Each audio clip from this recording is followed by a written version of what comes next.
All right, let's jump right in. We're going to talk about one of the most critical, most fascinating weeks in the human story, the second week of the menstrual cycle.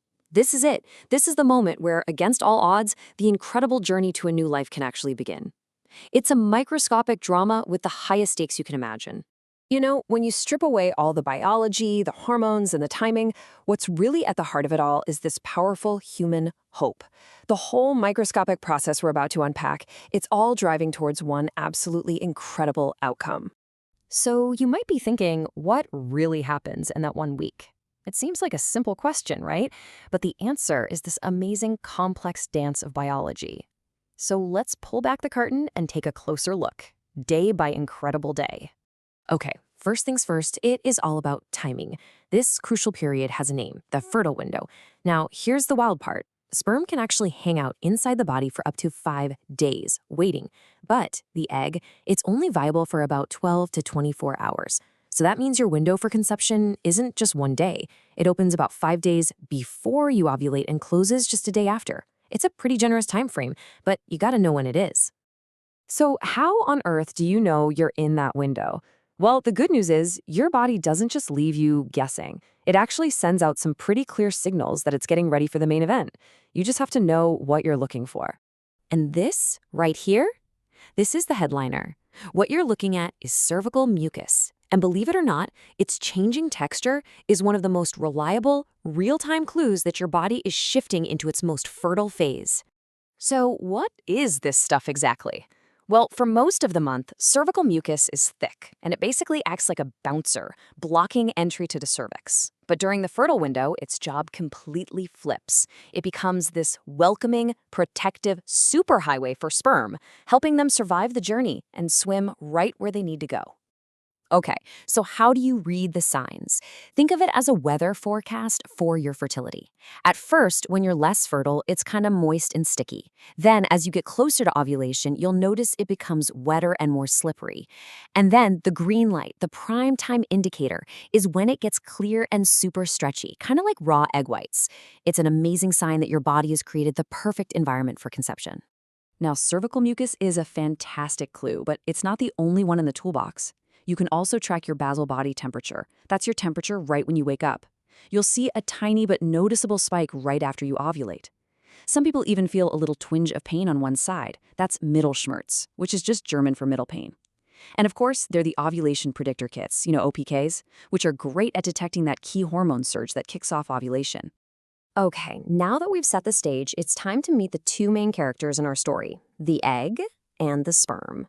And this is a total team effort, right? Both sides have to do some serious prep work before they're ready for their big moment. So, deep inside the ovary, there's a bit of a competition going on. Hormones fire the starting gun, and about 15 to 20 of these little sacs called follicles start to grow. Each one is cradling an immature egg, but it's a race, and usually only one becomes the dominant one, the chosen one, that makes it to the surface of the ovary ready to release its egg. And while all of that high drama is happening with the egg, there's an equally important prep process going on for the other half of this biological equation. This is so important. Sperm are not made overnight. The whole process takes several weeks. That means lifestyle choices, especially diet, that were made months ago can directly impact the health of sperm today.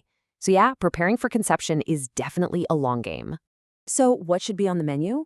Well, a diet packed with antioxidants, we're talking vitamins A, C, and E, helps protect the sperm's DNA.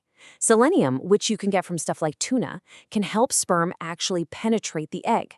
Zinc is a big one. It's found in high concentrations in semen. And then there are essential fatty acids from things like oily fish, which can improve motility. And motility is just a fancy word for their swimming skills. So here we go.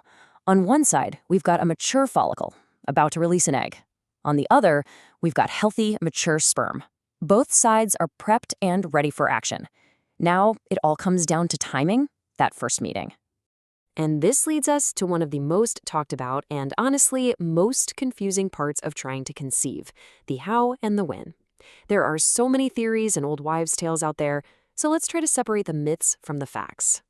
Okay, just check this out for a second. Two of the most famous theories for choosing a baby's gender are the Shuttle's method and the Whelan method. Shuttles says you should have sex close to ovulation for a boy. Whelan says you should have sex further away from ovulation for a boy. They're literally the exact opposite of each other. So who's right? Well, what does the actual science have to say? This quote from the New England Journal of Medicine pretty much settles it. While it's definitely a fun theory to think about, the overwhelming medical consensus is that the timing really has little to no impact on gender. So instead of getting caught up in the myths, let's focus on the practical, science-backed tips. The goal is simple. Get healthy sperm to the right place at the right time. So having sex every 24 to 48 hours during that fertile window is pretty ideal. And get this, contrary to some old advice, regular ejaculation actually improves sperm quality. Abstaining for too long can hurt their swimming ability. Some people also suggest that certain positions might help, and that lying down for a bit afterwards can't hurt either.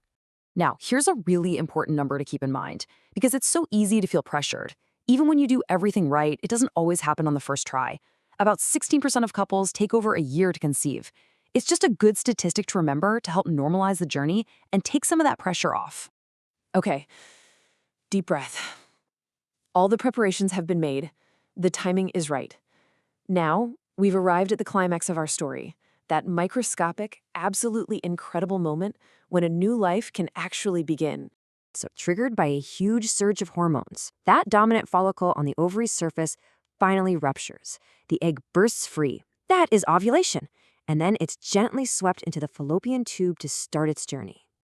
Meanwhile, the sperm are on an absolutely epic marathon. I mean, think about this. Of the roughly 250 million that start the race, most get lost, run out of steam, or just don't make it. In the end, only a few hundred of the strongest swimmers will actually reach the fallopian tube to meet the egg. The odds are just staggering.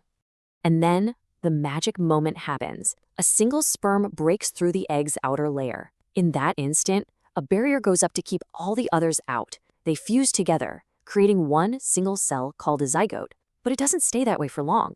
It immediately starts dividing and dividing and dividing as it travels down the fallopian tube, becoming a tiny ball of cells, and then a blastocyst with up to 100 cells, getting ready for the next big step.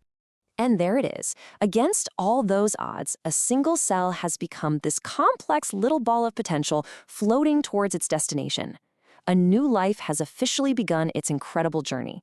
So, the question is, what happens next? Well, that's a story for another time. Thanks for joining me.